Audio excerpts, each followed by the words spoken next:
birashoboka ko burimo hano ubuzima bwawe wumva Yesu utaramwakira pe, uretse kumwemera kubera ko na idini wakuriyemo cyangwa wavukiyemo cyangwa usengeramo naryo rimwemera ukaba nanjye ndamwemera, ariko ubundi ubusanzwe mu mutima wawe turahura nawe.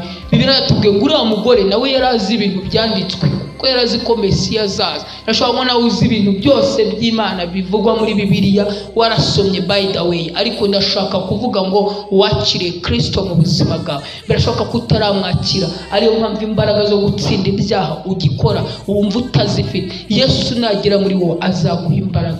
Hahaguruka uwo muntu aba rero tubanza gusenga. Wumva Kristo ataramwakira mu buzima bwe, uretse kuba mwemera, kuko n'amadini yose nta dini riravuga ngo ko ritamwemera, ni makeya cyane. Antikristo avuga ko atemera Yesu, avuga ko Yesu amwemera ni menshi, ariko ibyo si byo bihamya ko ari aya Yesu. Birashoboka ko nawe wavuga ko Yesu umwemera, cyangwa rero rwose ukagendera mu kigari ariko utarakira Kristo mu buzima bwawe. Waba uhari ngo dusenge, igihe cyo kugendererwamo kirenda gushira.